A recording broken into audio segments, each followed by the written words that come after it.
একজন মানুষ যিনি কখনো বড় রাজনৈতিক পদে ছিলেন না, কোনো নির্বাচনে দাঁড়াননি, তবুও বলা হয় ইরানের সবচেয়ে শক্তিশালী মানুষদের মধ্যে একজন। তিনি হলেন মোস্তফা খামেনি, ইরানের সর্বোচ্চ নেতা আলী খামেনির ছেলে। কিন্তু প্রশ্ন হলো, তিনি কি শুধুই একজন ধর্মীয় পরিবারের সন্তান, নাকি ইরানের ভবিষ্যৎ নেতা?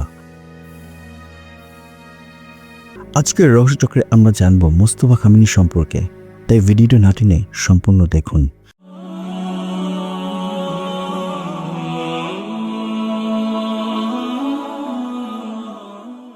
মধ্যপ্রাচ্যের শক্তিশালী রাষ্ট্র ইরান, এখানে রাজনীতির কেন্দ্রে আছে একটি পদ, সুপ্রিম লিডার।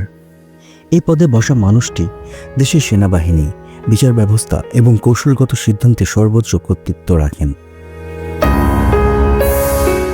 আর সেই ক্ষমতার ছায়ে বড় হয়েছেন মোস্তফা খামেনি। 1969 সালে তেহরানে জন্ম মোস্তফা খামেনির।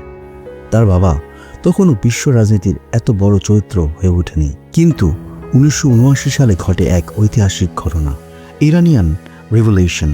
এই বিপ্লবের পর ইরান পুরোপুরি বদলে যায়, আর ধীরে ধীরে ক্ষমতার শীর্ষে উঠে আসে তার বাবা আলী খামেনি। শৈশব থেকে মোস্তফা বড় হয়েছেন রাজনীতি, ধর্মীয় শিক্ষা এবং ক্ষমতার পরিবেশে। তিনি পড়াশোনা করেন কুমের ধর্মীয় সেমিনারিতে, যেখানে ইরানের অনেক প্রভাবশালী আলেম তৈরি হয়।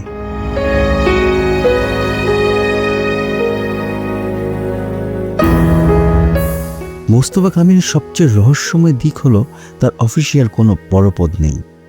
তবুও অনেক বিশ্লেষকের মতে তিনি ইরানের ক্ষমতার ভেতরে বৃত্তের অত্যন্ত প্রভাবশালী। বিশেষ করে তার সম্পর্ক রয়েছে ইরানের শক্তিশালী সামরিক সংগঠন ইসলামিক রেভলিউশনারি গার্ড কর্পস।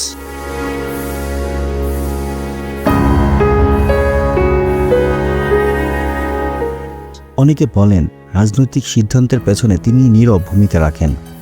এই কারণে অনেক সাংবাদিক তাকে বলেন শ্যাডো লিডার অফ ইরান।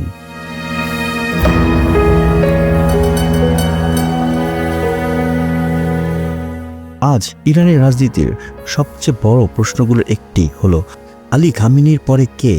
বিভিন্ন বিশ্লেষণে কয়েকটি নাম উঠে আসে, আর সেই তালিকায় একেবারে উপরের দিকে থাকে মোস্তফা খামেনি।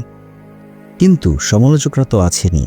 অনেকেই বলেন তিনি যদি ক্ষমতা আসেন তাহলে ইরান এক ধরনের পারিবারিক উত্তরাধিকার নেতৃত্বে চলে যেতে পারে। তাই প্রশ্নটা এখনো খোলা, মোস্তফা খামেনি কি শুধু একজন ধর্মীয় আলেম, নাকি ইরানের ভবিষ্যৎ সুপ্রিম লিডার?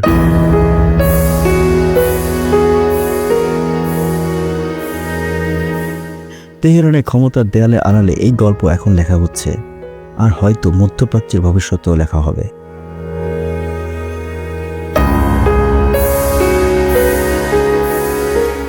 ভিডিওটি যদি ভালো লেগে থাকে তাহলে লাইক, কমেন্টস এবং শেয়ার করতে ভুলবেন না। নতুন নতুন ভিডিও পেতে আমাদের চ্যানেলটি সাবস্ক্রাইব করুন এবং পাশে থাকা বেল আইকনটি প্রেস করুন।